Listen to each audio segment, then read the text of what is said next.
The following podcast contains spoilers for Cats Don't Dance. You've been warned.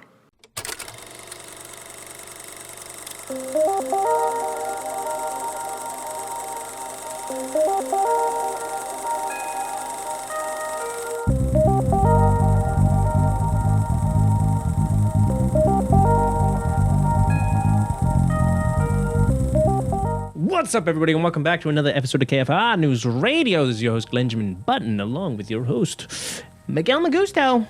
Yes, let's hope that this time it works, because this is the third time we've tried recording this. Yeah. So we might probably be blowing through most of this, or most of it might feel more scripted than usual. So get ready for that. Yes.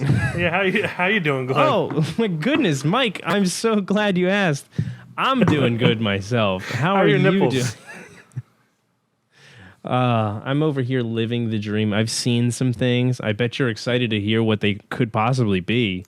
You've never heard them before, right? It's definitely not the second time I've heard them. Oh, my goodness. Well, let me get into it. First, we both watched Monkey Man in theaters. Believe it or not, there is something on YouTube for that called a review that we both did. And it's out there on the webs. Yes. Other than that, I had in my spare time, I had watched a show on the Crunchyroll Funimation app that you know is that weeb shit called Freerin. Yes. I don't even remember what it is. I closed the tab and never reopened it. But Freerin is the show. I saw a lot of rave reviews on it and just everybody boasting about how good it is. Me personally, I think it's overrated personally. Personal opinions, guys. I think it's overrated. Yes. I still think it's good. I do think it's good, but everybody's blowing it to the upper echelons of like content ever created. And I just don't think it's there. It's a nice little slice of life with a nice mixture of action, but I think everybody's just raving it to be the next best thing in the world. But it was okay. It was like 20 plus episodes, and didn't have to be, but that's okay. It's not for me to say, God damn it. But other than that, we watched, not together sadly, but we did watch for this current podcast, Cats Don't Dance. But Mike, what did you get into? Yeah, it's, this year we started doing every 2 weeks instead of every week. Mm-hmm. So this is the least amount of films I've watched in that span, but that's because we recorded last week because I forget why. Conflicting schedules, pretty much. Conflicting schedules, yes. So I only watched 5 this week, which, I mean, is still a lot for most people. First is Rise of the Planet of the Apes. Mm-hmm. Re-watching that for the Kingdom of the Planet of the Apes, which is coming out soon. Mm-hmm. Really, really enjoy that one. It's a good movie. James Franco, controversial actor, he's actually kind of terrible in it. I didn't realize how bad he was in it, and I don't know if it's because of how I feel about him now. Yeah. But he's definitely not great. Well, I don't think he was the limelight of that movie. No, so. Of course not. David Oyelowo was in it, which I didn't remember, and so is my doppelganger, Tyler Labine. Oh, my man. So, he dies. The gasp. Then I watched Oslo August 31st, which is a film in the Joachim Trier. I probably butchered that name, but he did the Worst Person in the World and another movie, all part of this Oslo trilogy. And this is in Oslo August 31st. It's about a depressed drug addict, and it takes place in one night as he's on leave from rehab and just kind of visiting people. And it's beautiful and sad and all that fun stuff. Really makes me want to go to Oslo because Oslo looks like a beautiful city. Let's do a road trip. So, yeah. Let's do a road trip across the ocean. I'm down for that. Yeah. Yeah. Then I watched Monkey Man with you. We have a review for that, as you said, on the YouTube. Check that out. Then I watched Cats Don't Dance. We'll get to in just a second. And then the last thing I watched is a film called Lore.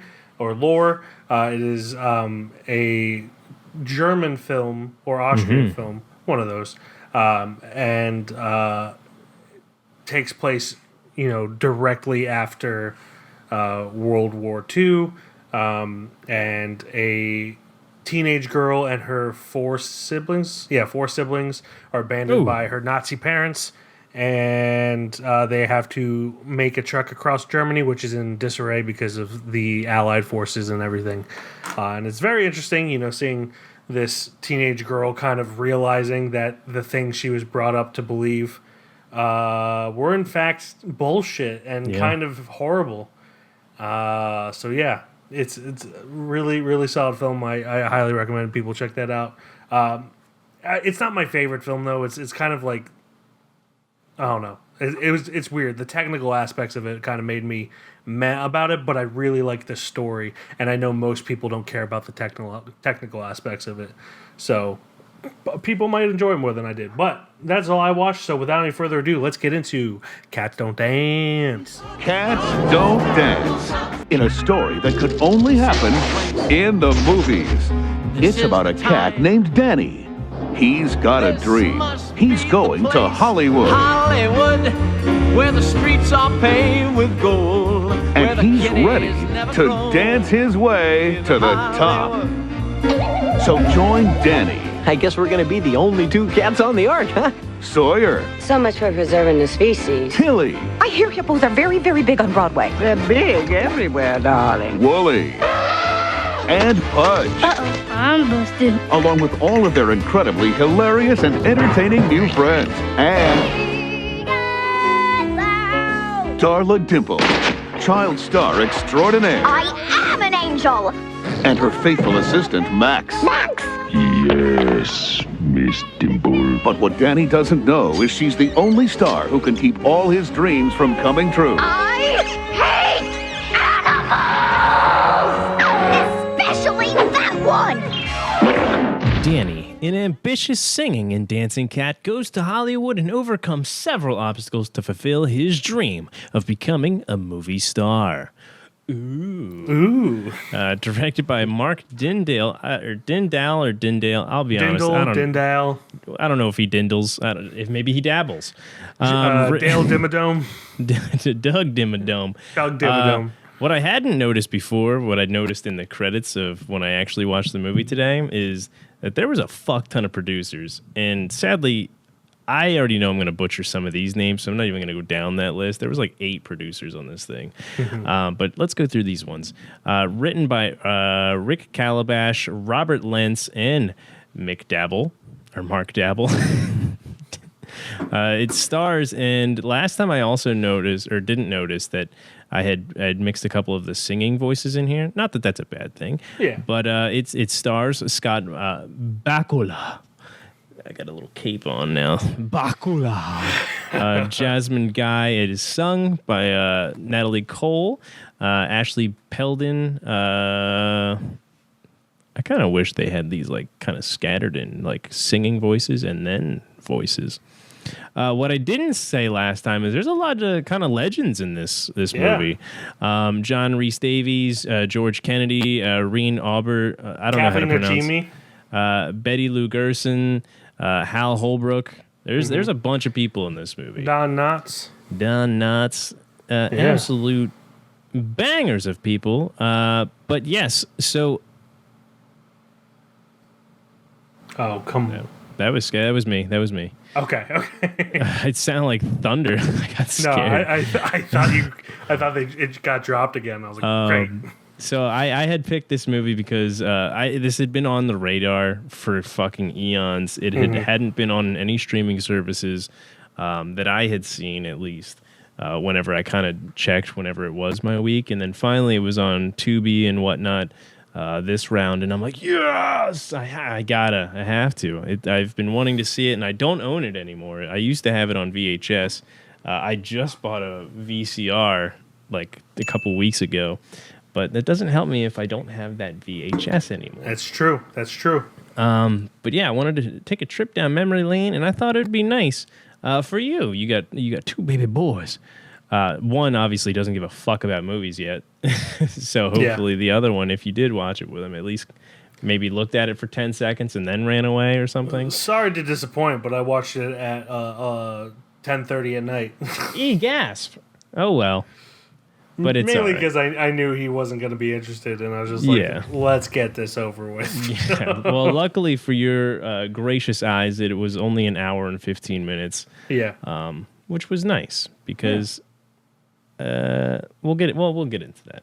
Yeah. So, Mike, was it disappointing to not only the baby boy but to yourself? I mean, it must be disappointing to the baby boy because he didn't watch it. It's hard for me to say if it was disappointing because I had zero expectations. Yeah. I wasn't thrilled to be watching it. Last time you did say you'd rather watch the new Cats movie than wanting to watch this. I don't know. The thing... Which is a huge remark. Yeah. I like animated films. I like animated musicals. Mm-hmm. But there's a lot of bad ones out there. And I admit I was prejudiced about this one because it looks like one of the bad ones. Mm-hmm. Warner Brothers be damned. It looked like a bad straight to DVD, and it might have been straight to DVD. I have no idea. So I didn't know. Straight to VHS. Yeah. It's a little too early. I didn't know what the deal was until obviously watching the movie, and then we looked up. Well, I looked up some trivia. So apparently the movie was made, I think, from Universal. But they just never put it out, and then Warner Brothers bought the movie or bought the rights to, I guess, the production company, like at Turner Animation or whatever it was. Yeah. And then once they had the movie, they were like, "Oh, we could actually put this out in theaters, but we're not gonna do that. In fact, we'll put it in some theaters and not promote it at all." So it's just one of those movies that just got put into theaters and nobody knew about it, so nobody went to go see it. So obviously it was much better VHS run than a theatrical run. Yeah. Because nobody fucking knew that it was even being promoted or like out at all. Which I think it would have done pretty decent. I think they bought the company for like $10 million or maybe it's, I don't know, it's $10 million or something like that. So you think they'd, kind of promote? Yeah. Well, I mean that costs money too. But hey, it's not my wallet. What the fuck do I care? Yeah. But yeah, so I mean, I heard about it because I owned it. Yeah. But I mean, I didn't buy it for myself. Mm-hmm. So there's that. Yeah. I'm just really picky about my animated films. Understandable. I don't know why. I was like this even as a child, where I was just like this. Like I didn't even watch like Disney straight to home video releases because I was like, so like all the sequels. Yeah, it was like if it's not going to be put in theaters, what is the point? Like you're showing me that you don't think it's a good movie. Mm-hmm. This was better than I thought it was going to be. But that's not saying much because my bar was set so low. You weren't expecting anything to begin with. Yes. It felt like when I was growing up, I watched a lot of Looney Tunes. Mm-hmm. And this is the best compliment I can give it. It felt like a Looney Tunes movie without any characters that you're familiar with. Yeah. But like one of the ones that I kind of wish that they would just either cut out or rush through so we can get to Bugs Bunny or Daffy Duck or Elmer Fudd and Foghorn Leghorn, all those classics. Yeah. But it's not a bad movie. It's just not what necessarily I look for. I hate is a strong word. I don't like Hollywood movies about Hollywood. Mm-hmm. And throwing Cats into there just kind of made that worse. And so it's a fine movie. The songs are better than I thought they were going to be. Scott Bakula has a great voice. Mm-hmm. Obviously, he's one of the few people that sang his own songs in this. Yeah. And it's just, I don't know, it just didn't do anything for me. Like it's the parts that were supposed to be funny were not that funny, or they were things I had already seen. It's just the whole thing. I just, I didn't expect more, but I wanted more, if that makes sense. So from a children's movie, my boy. Well, I mean, there's some really good children's. You know me and Song of the Sea. Yes, I fucking love Song of the Sea. But yeah, it's a fine movie. I think if I watched it as a kid, I probably would have liked it more. If I watched it as a kid and liked it more, I probably would be a little nostalgic about it now. But seeing it for the first time at a 34-year-old man, it just didn't impress me. Yeah. That don't impress me much. Now, for me, as a rewatch, me not having to watch it or not having watched it since probably 2000, so it's a good old 24 years. Mm-hmm. It held up in my opinion compared to what I originally. That's the beginning song when he first gets into Hollywood. Hollywood, where the streets are paved with that song forever stuck with me. I think I have heard you sing that before. I have lots of times, and I just didn't know where it was from, but now I know. Yeah, so. And here it is. Yeah. I mean, as far as like, growing up with it and nostalgia, this never lingered as like one of the best fucking children's movies I've ever watched in my life. But it was always one of those like, best of straight to VHS like videos or movies that I've ever watched. Mm-hmm. It was one of the better ones. So like that's comparing it to like G. Willikers, Quest for Camelot, which I rewatched that I don't know how long ago, but that one didn't hold up compared to this one. Yeah. I want to rewatch Balto, Fern Gully, All Dogs Go to Heaven. I haven't seen any of those movies since I was a Are those all weeb. straight to video? Probably not most of them, but that's for like me as a kid. That's how I watched them, was just VHS. I never obviously saw them in theaters.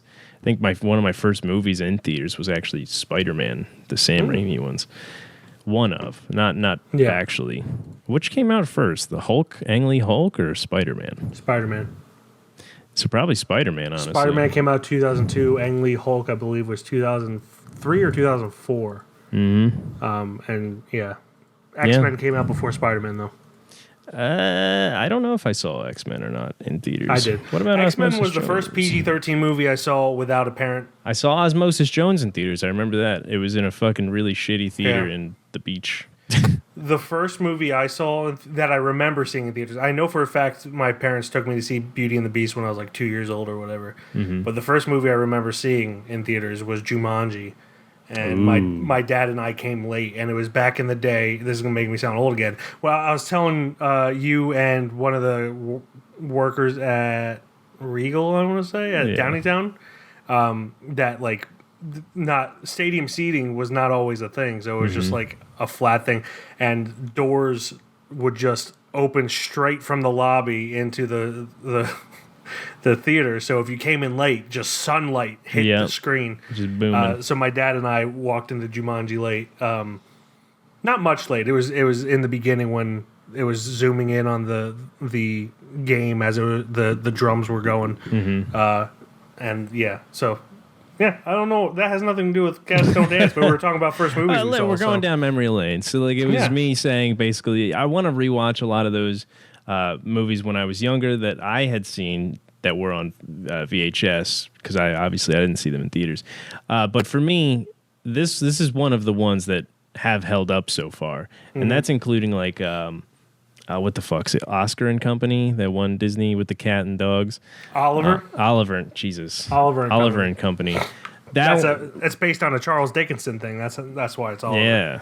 I mean, I still really enjoyed that movie. That's a great movie. But this one I feel like held up a little bit better than Oliver and Company did, at least. Yeah. That's a probably huge fucking take for some people, and I'm sorry. That was just I haven't seen that in probably like 6 years. But yeah, I don't know why I'm such a snob when it comes to straight to DVD releases, because like it's an animation altogether for you too. I mean, you're just picky. That's all right. Yeah, I mean, I think it's just even though my family wasn't that well off growing up, we always somehow made time to go to the movies. Yeah. So I think it was just like a very sacred thing to me, where it's just like, this movie's not worth a movie theater, so why is it worth my time? Well, I'm telling you what, you're sleeping on one of those Aladdin sequels, though.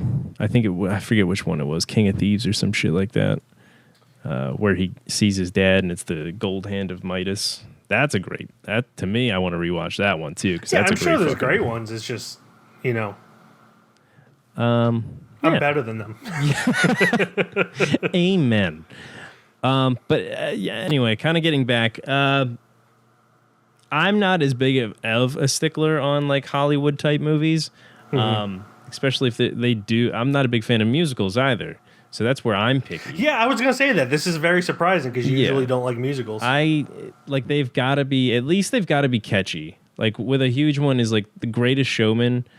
That guy in real life is a piece of shit, and also some of the movie's plot is just like whatever. At least it had really catchy good songs for me to care about and kind of be like, yeah, fuck what that guy did. Damn, this shit hits. And just fucking go hard. I think with that's like a huge part of it for me. Yeah. If it's just like, oh, I've dropped my cup of porridge. I'm running away every day. If it's just like, just kind of get it to the next scene type song, I just can't stand it. I'm the same way. I think I've been exposed to them more than you have. Yeah, too. So I know the good ones. Like I'm not a huge fan of West Side Story, which I know is going to ruffle a lot of feathers. It's fine, but I do feel like it kind of gets in its own way in that sense. Yeah. But like Sweeney Todd, I love, and others that I can't think of. Les Mis is great. It's funny because like I don't remember watching too many musicals growing up. I mean, obviously besides this one, but I mean it's mostly a kids movie. But it's just so like I feel like the biggest musical that I got introduced to really was kind of Les Mis. Yeah, and I mean that's a knockout of the park right there. Yeah. I mean that's a good one. I grew up with a lot of people know my dad is a pastor. I tell people I grew up on gospel music and show tunes because like it was either gospel music and like I mean my parents were never like never listen to secular music. It's just when we were in the car, gospel music or show tunes. The only music my parents would allow us to listen to uncensored was show tunes. Yeah. I couldn't listen. I mean, this was like when I was really young. I'm talking like 10, 11. Yeah. They got obviously looser as I grew up, but I couldn't listen to like rock music that had explicit lyrics. But I was 10 years old listening to the Rent soundtrack, which for those you don't know is parts of it are pretty explicit. That they are. And so I was just like, it's just like, whiplash going from our God is an awesome God. What the fuck? I don't remember the Rent lyric, but I remember it had a lot of curse words. I was just like, is this okay? See, now I'm trying to, while you were doing that, I was trying to look up most like musicals that took place in between like the 90s and 2010. Yeah. I mean, most of them are kind of Disney movies, to be honest. So I feel like that doesn't technically count. Are we talking about movies or? Well, musical movies, period. So like Chicago, like I had watched, but I never really fully actually watched. Yeah. I mean, most of them are like animated musicals, so I feel like it just doesn't really count. Yeah. But yeah, when I was watching this, I was like, this shows some growth, some depth in Glen's character because. I didn't think he would suggest a musical. Yeah. I'm usually the one suggesting musicals and then forcing my singing voice onto people. And it's a good one. It is a damn good one. Well, thank you. I don't always do the best I can when I do these intros because, I'm not going to put my whole, as you say, my whole pussy into it. You do what you want to do, man. I ain't stopping you. Yeah, but it's, the movie overall, it falls in. I mean, I know it's for kids. Mm-hmm. I want to preface everything I say by saying I know it's for kids, but these are the things that bugged me. It fell into the trope of, it's a movie about movies, and we shoot it from beginning to end, all in one take. Even like adult movies about making movies are like that, where they're just like, you shoot it from beginning to end, it's all in one take. It's like a play, but not really. Mm-hmm. And I know that's just to make it move along faster, but it always bugs me when that happens. I'm like, you are spreading lies. This one scene took 30 days, I guarantee it. I know how it works, god damn it. Yeah. But something as big as that Noah Ark sequence in the beginning that they're shooting would have taken at least a week to film. Oh my god, yeah. For sure. especially with all the special effects and all that shit. Yeah. I mean, in the 30s, absolutely, for sure. Does this take place in the 30s? Does it say when it takes place? This takes place in 19... They don't say it outright, but apparently it takes place in, like, 1939. Huh. Apparently it takes place in the same year as, like, Wizard of Oz. And Wizard of Oz. I think Gone with the Wind? I believe you're correct. That was either 39 or 38. Late 30s. Yeah, 39. Yeah, it takes place in April 39. Easter eggs of The Wizard of Oz and Gone with the Wind are featured, despite both being released later in the year. Yeah. Oh, continuity, whatever. But yeah, I mean, a lot of the characters were fun. I think Danny's a little bit over fucking much. He's too naive. He's too naive, and by the time he realizes, like, maybe he is just not cut out for it, or maybe like at least Hollywood's not what he thought it would be, he immediately springs back into the let's do this, guys, let's get to it, and chop, let's dance, baby, let's sing. So like there's a moment where like he's like his like character development could come out, and maybe he's like, oh, you know, let's try to actually work hard for it instead of just like pushing ourselves into the frame of, but it immediately kind of jumps his. I like Sawyer. The other side people I don't really care too much about. Darla Dimple, swear to God, she's the most evil fucking character. Almost to one of these. She was a great character. I'll Yeah. give her that. Like, it's a great character. Mm-hmm. I also just love how it's Ashley Peldon who was her voice. Mm-hmm. She is Morgan Matthews on Boy Meets World. Ooh. So there's that, and then also. The singing voice, I was surprised when you were reading this off. Lindsay Ridgway is her singing voice.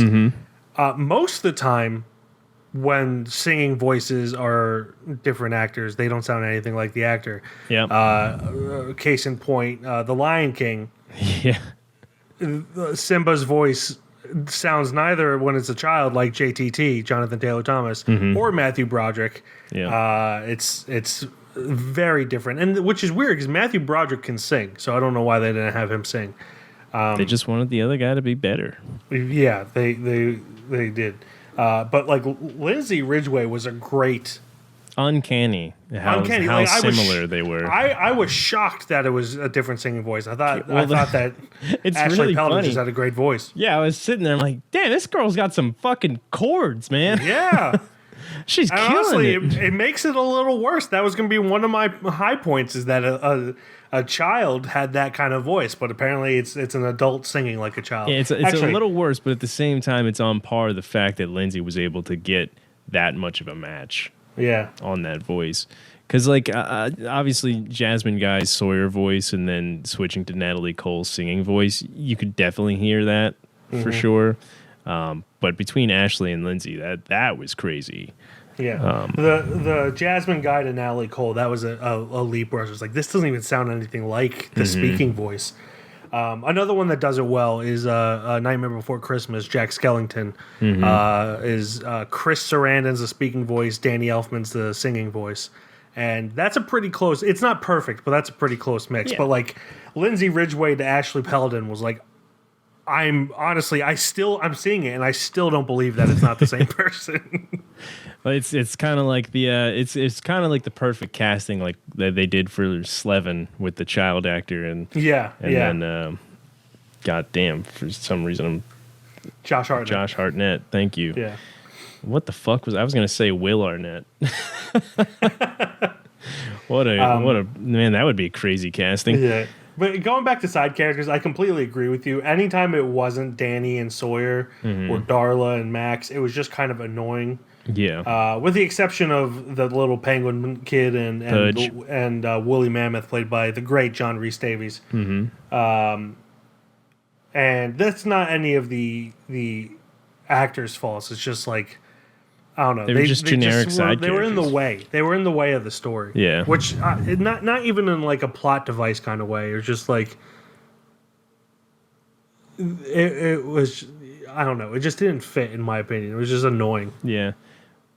Tilly the Hippo, I have a friend that acts just like her.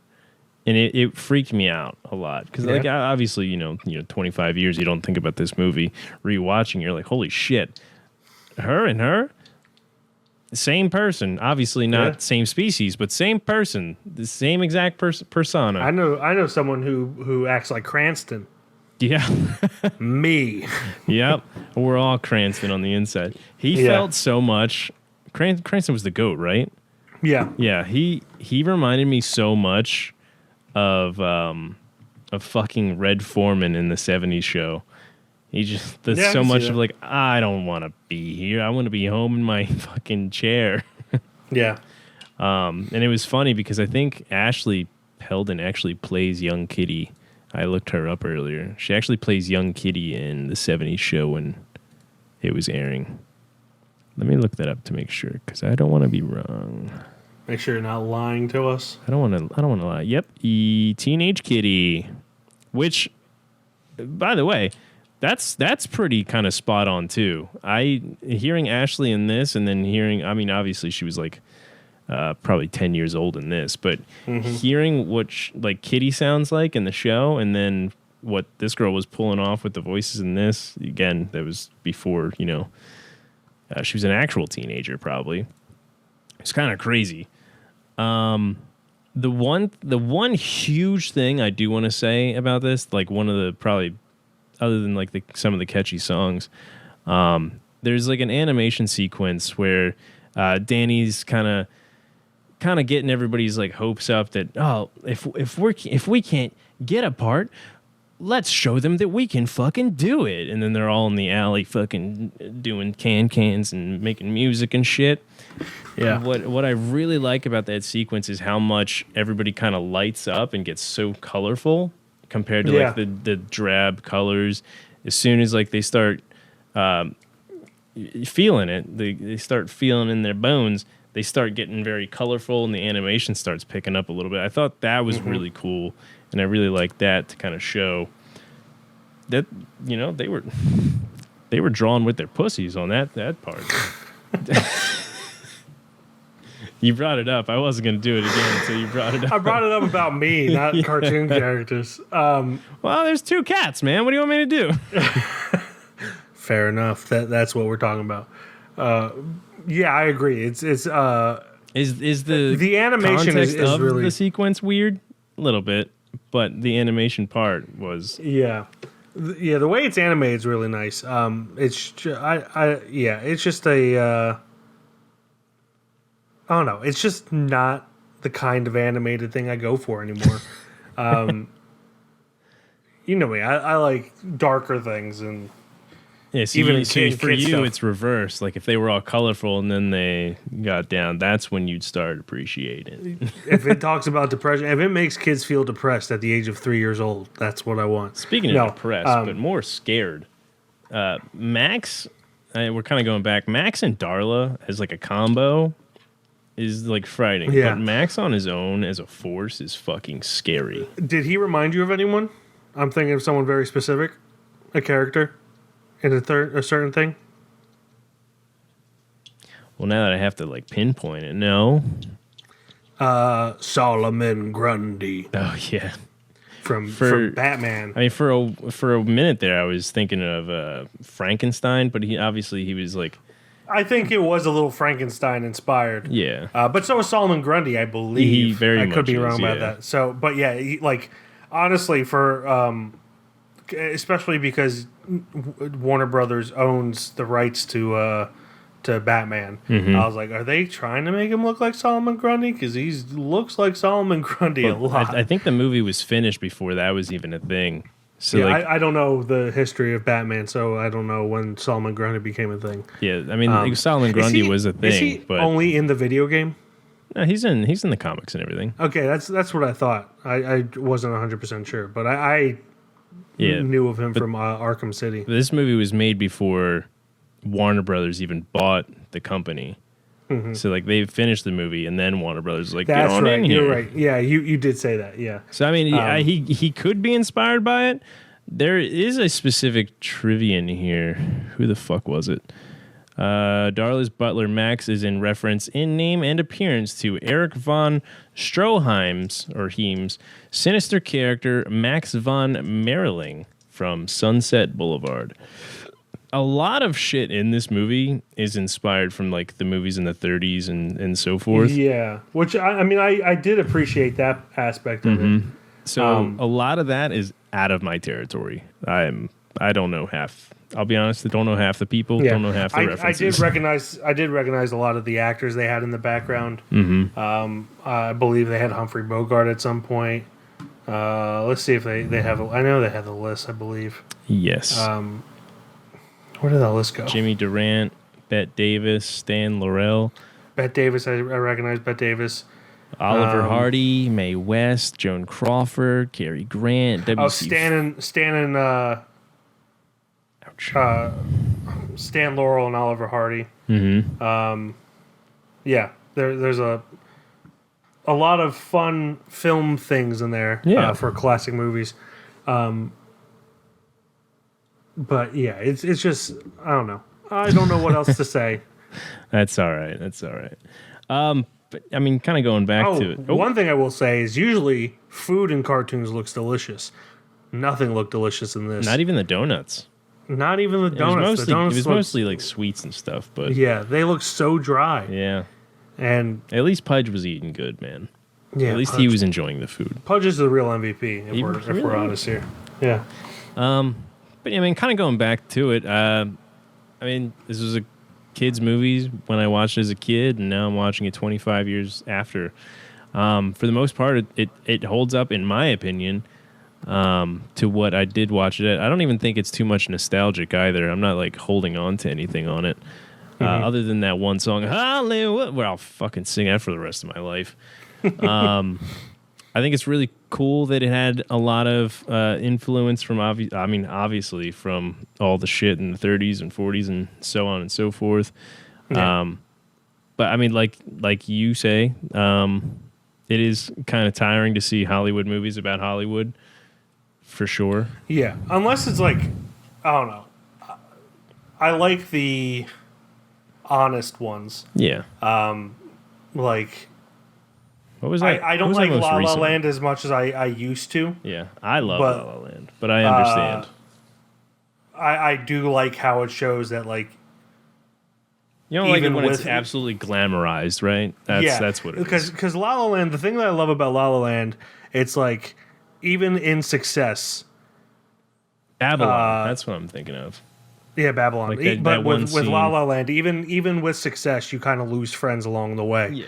And then and Babylon, I think we both didn't like too much, at least. Yeah, but I didn't care for it. But the one sound booth scene. Yeah, that was hilarious. Fucking accurate. Babylon is such an inconsistent movie. Yeah, the highs are so fucking high. Yeah, where like I love the parts that I love about that movie, but I hate everything else about it. Pretty much the first half of the movie. Maybe not the whole first half, but is the golden goat on that one. Yeah, for sure. And then Living in Oblivion, which we just recently talked about. That's not so much Hollywood about Hollywood, but that is about the filmmaking process. Yeah, and it shows just how infuriating it can be. But yeah, so like this really just glamorizes it. But I do like that it shows, it's for the most part, the cards are stacked against you. Yeah. And especially for a kids movie, it's not like, hey, don't get your hopes up. And of course, it's a kids movie, so it has to end happy. Yeah. Which I understand. I'm not, completely naive about that, but I do like that it kind of talked about that. Did you see all the people who were considered roles at the bottom of the trivia? I did not. I saw that earlier, and I was like, oh, I'm so glad they went with fucking Scott Bakula. Fucking Robin Williams is Danny, Matthew Broderick, Jim Carrey, Tom Hanks, Jon Stewart as Danny, Jerry Seinfeld. Seinfeld is Danny, Tom Hanks Stewart, is Danny. Yep. Crazy. Well, none of those people I would have liked this movie on, honestly. Yeah. Considered is Matthew Broderick's probably the closest. Mm-hmm. But considered could even mean like they were just like, hey, how about this person? Hey, you know who would be good? Maybe. Nope. Can't afford him. Nice try. Yeah. Honestly, not a single one of these people interests me for this role. And Matthew Broderick, like I said, is the closest one, but even he's just like, I don't think he'd be right. I didn't even like him that much as Simba, to be honest. That's a hot take. Congrats. Anyway. No, I don't have an opinion on him as Simba, with the exception of, it's kind of weird, a bunch of white people playing African I think animals. it's more of like a comparison. I feel like everybody around him was so much better voice acting than him. Yeah. And I feel like he just didn't fit in comparison. I feel like he was still riding the high of his career. Yeah. With I don't know when it takes place in regards to Ferris Bueller's Day Off, but it's probably a little closer to Godzilla, I think. Well, I mean, animated movies took a long time back then. True. So, they would record something 5 years before the film was done. So, who knows? Oh, wow, never mind. 1994. When was Godzilla? Godzilla was like 2000. 98. Godzilla was 98. You are correcto. Yeah, of course I'm correct. Ferris Bueller's Day Off is 86. So, yeah, he probably got cast in it 4 years after Ferris Bueller's Day Off. So right smack dab in the middle of Ferris Bueller's Day Off and Godzilla. and Godzilla. But yeah. Anyway, there's not... Scott Bakula, I feel like he's underrated. Yeah, 100%. I do think he was great in this. He's got a great voice. There's a seizure scene going on right now. So, oh boy. Sorry, a bunch of flashing lights. Pudge is the MVP. I really don't have anything else to say. We've been talking about this movie for 35 minutes. Yeah, I'm surprised. I think we were probably dragging some of it out a little bit further by talking about other movies, but I don't have too much more to say about it myself. Yeah. Should we get into the judgment? Let's get into it. So that does it for a review of Cats Don't Dance. That brings us to the judgment. As always, it needs to be a unanimous decision when that goes on the KFR show with the legs of Apostle and Handmaiden. Glenn, this was your pick, so you get to go first. Does it go on? Nostalgia aside, do I think this belongs on the shelf? Honestly, probably not. There's a lot of things that it could have worked on a lot more. I mean, hell, maybe it could have even got an extra 15 more minutes if they had some kind of other subplot, more of working on Sawyer and Danny in between, of maybe her trying to be like, hey, Hollywood's not what you think it is, but you could still work at it, and maybe you might be that next star. Just like a little subplot in between to make it more kind of grounded would have been pretty cool. But I mean, me, baby, nostalgia, man. Hollywood, let's sing it one more time. Where the streets up. No, it doesn't, but it's on my shelf whenever I find it out there in the wild. Be honest.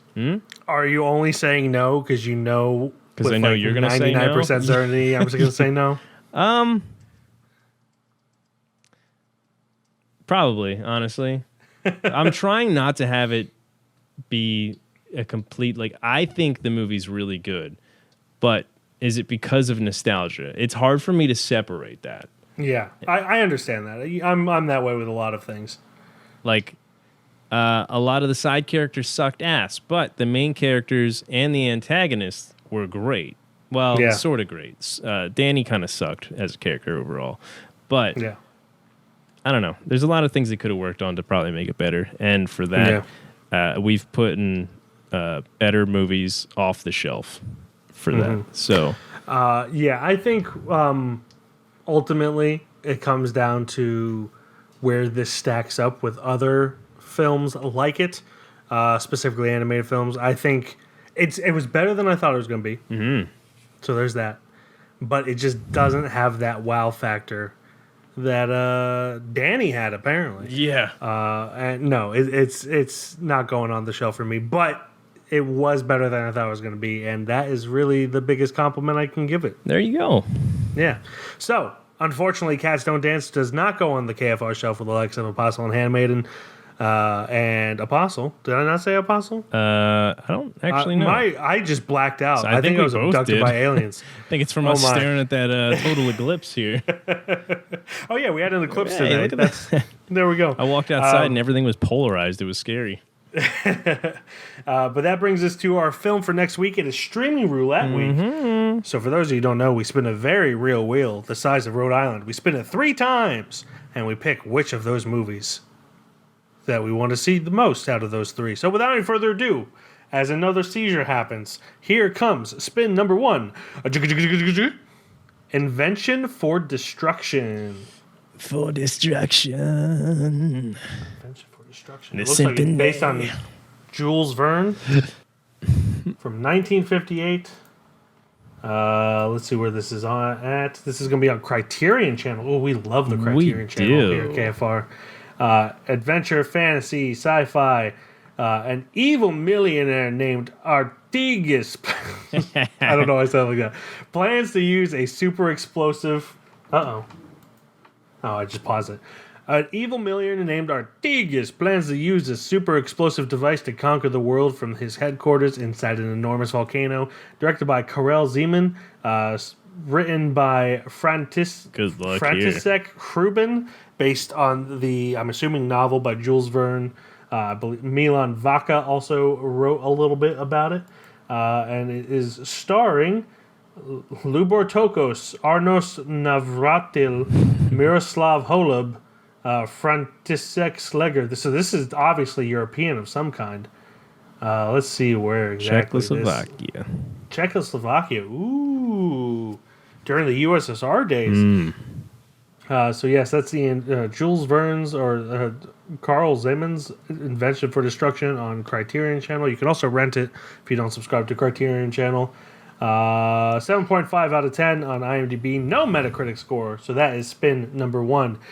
Here comes spin number 2. Inside Man. I almost watched this the other night. Good thing you didn't. Yes. Directed by Spike Lee, written by Russell Gurwitz.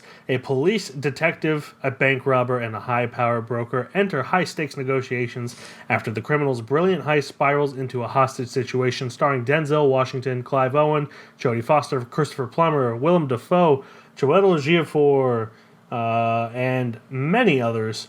This is going to be on Netflix, also renting on Amazon Prime, probably iTunes as well if you want to do that. 7.6 out of 10 on IMDb, 76 Metacritic score.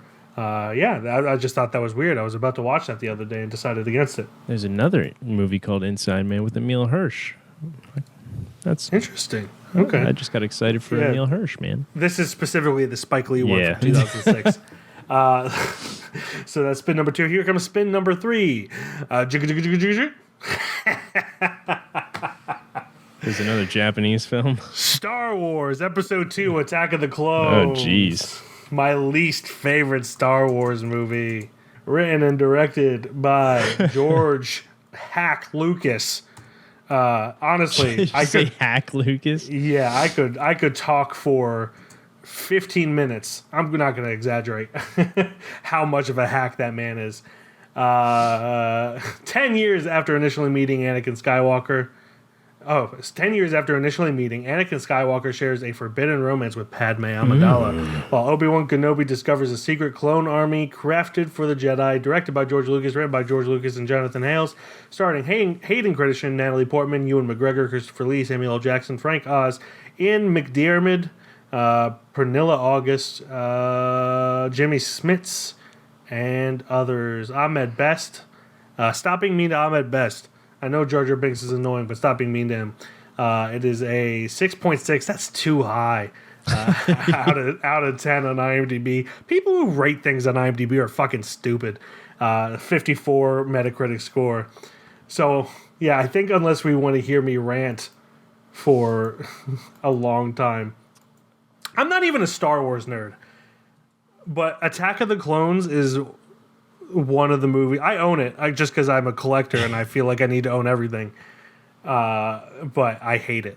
I hate it so much. It bored the shit out of me. It's the only Star Wars movies I've seen once. I watched this last in, I think, 2016. Cool. I haven't watched it since, obviously. Yeah. That's how seeing things last works. So we have Star Wars Episode 2, Attack of the Clones, Invention for Destruction, or Inside Man. Man, that's a tricky one there. As much as I would love to hear you talk about that for 15 minutes, I feel like it would just be fucked if we don't watch the first and the third episodes. And I don't have we Disney have 2 Plus weeks. Actually, I do have the movies downstairs. Yeah. So I could do that technically. We could do a prequels episode. Oof. When is this episode launching? We could just May the 5th. Launch it on May the 5th. That's a good question. We could just prolong the episode till then. So this one's going to 22nd, and then May 6th is when it would come out. Damn. Oh, it's too perfect. Oh, God, what am I going to do to myself? May the 4th be with you. That's what it is. Yeah. May the Cinco 4th. de Mayo. Cuatro de Cinco. Cinco That's de what I Cuatro, was whatever it thinking is. of. Yeah. Anyway, I guess we're doing Star Wars then because it's too perfect. I feel like it's too perfect. Fuck. Damn. I want to be clear. This reaction is only me having to watch episode 2 again. Episode 1, episode 3, I'm fine with. But episode 2, legitimately, it's the only time I've been angry seeing a Star Wars movie, and I'm not even a Star Wars fan. Who knows? Maybe, when did this come out? 2002. Maybe 13-year-old me was just not knowing things. We'll see. I could be wrong. I'm going to go in with an open mind. Is that right, when you Glenn? last watched it? Yeah, when it was in theaters. Holy shit. I remember I was wearing my parachute pants, and me and my dad snuck in a bunch of candy in my parachute pants, and it was just a waste. So we're going to watch episodes 1, 2, and 3. Holy shit. We're doing God it. help us. God help us. For over 1,000 generations, the Jedi Knights were the guardians of peace and justice in the Old Republic. Before the Dark Times. Before the Empire. A young Jedi named Darth Vader helped the Empire hunt down and destroy the Jedi Knights. Vader was seduced by the dark side of the Force. At last we will reveal ourselves to the Jedi. At last we will have revenge. I have encountered divergence in the Force. A boy. The Force is unusually strong with him. You refer to the prophecy of the one who will bring balance to the Force. He deserves better than a slave's life. Anakin will become a Jedi. I promise. I'm glad to have met you, Anakin. Annie? My goodness, you've grown. So have you. You must realize there aren't enough Jedi to protect the Republic. Do you think it will really come to war? This army is for the Republic. The clone army I sense much fear in you. Fear leads to anger. Anger leads to hate. Hate leads to suffering. Fear is the path to the dark side. It's very dangerous putting him together. I don't trust him. The end of the war is near. Soon I will have a new apprentice. I do not fear the dark side as you do. I have failed you, Anakin. Always two there are. A master and an apprentice. Execute Order 66. The Jedi turned against me. Don't you turn against me? Only a Sith deals in absolutes. This is the end for you, my master.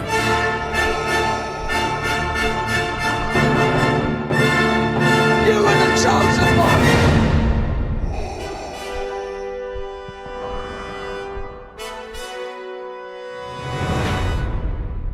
So yes, that is our assignment for next episode. Pray for me if you believe in God. Or the Force. Or the Force. Thoughts and prayers with me, please. I'm playing it up if I'm honest, but yeah. So we'll watch episodes 1, 2, and 3. Thank you everyone for listening and watching. As always, you can check out our website www.keystonefilmreview.com. On Instagram, we're Keystone_film_review. Facebook, TikTok, YouTube, Keystone Film Review. Oh my God, I got Star Wars on the brain, and on Letterboxd, I'm Mike KFR. And I'm Glen KFR. And that will do it until next week next episode when I'm a very depressed boy and go on a long rant about George Lucas being completely overrated and being a hack. It's gonna be a wild time. Yes. Yes. Goodbye, everybody. Bye-bye.